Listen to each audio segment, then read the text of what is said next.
Here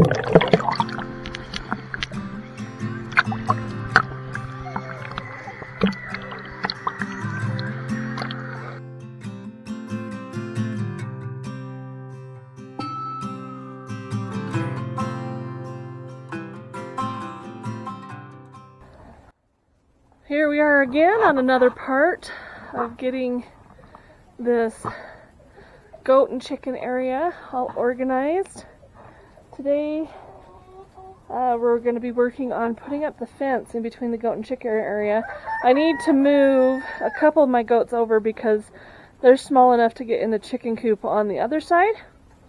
And so I'm going to get them moved over here so that they aren't climbing in and eating the chicken food in the other chicken coop. I love my goats, but it is a constant battle to keep them out of the chicken food. So we are going to get this area straightened up. I'll give you a view of it now. We do have one T-post in. We're going to add at least one more T-post in between, right in here, between this T-post over here and that T-post there, and then we will put some fencing up. So you can see our Burnup. You know, it is kind of slapped together, but that's kind of how we intended it because we're using repurposed stuff. But with the winter coming on, I think I am gonna get some more wood to fill in some of these gaps, and we need to do some roofing. So we'll get to that this week as well sometime. It'll be on one of our videos. But in here, I looked after it rained. We probably need to, what I need to do is actually kind of clean out the bottom a little bit so that I can really get an idea of whether it's getting wet in there or not. But some of the gaps do need to be closed up for the winter. So we'll work on that and get that done. In the meantime, let's do this fence.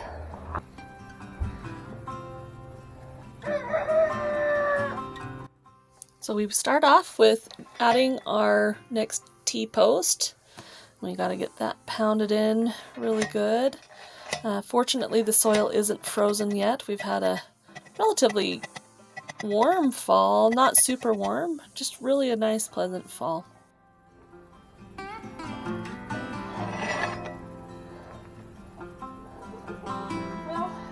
And then we will get this fence up. So this fence was the one that was dividing the run lengthwise, and now we're going to divide it just this chicken area to the goat area.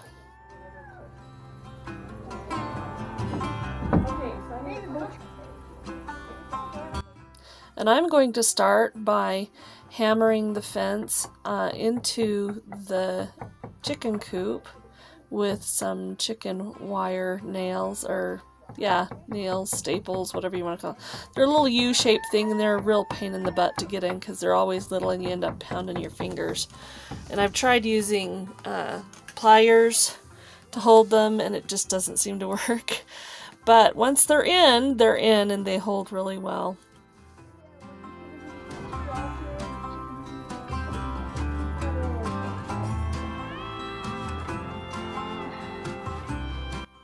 Then we stretch and attach to the T-posts.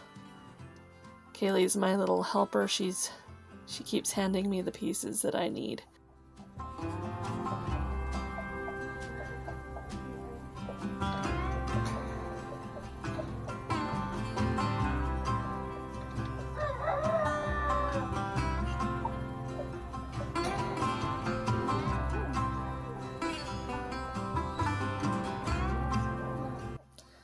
We gotta get it hooked to the T-posts.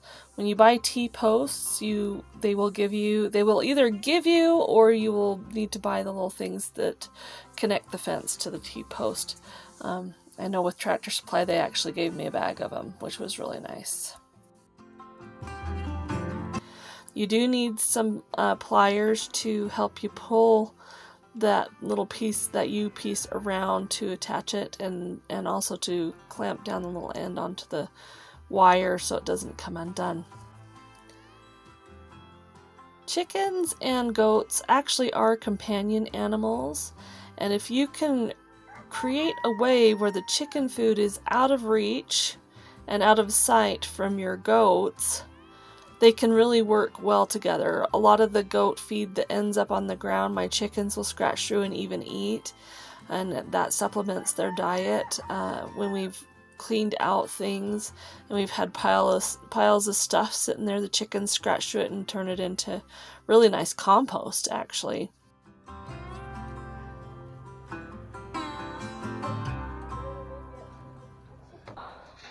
All right, so yeah, it can go in the trailer. So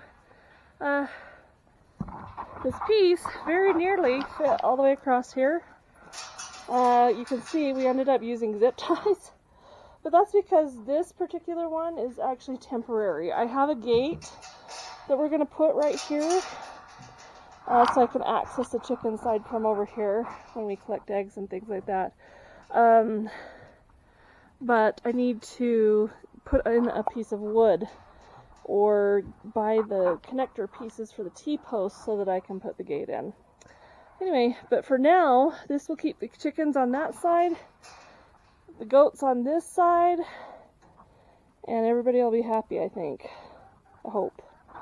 So there we go. One more project. One more piece of a bigger project. Sorry, blinding you in the sun. But I think the chickens will like it, and I'm hoping that it will help them lay better. Right now they're in a molt. Some of them aren't quite old enough to lay, but we should be coming into that soon. Yeah, I love my chickens, but it's frustrating when they're not laying eggs.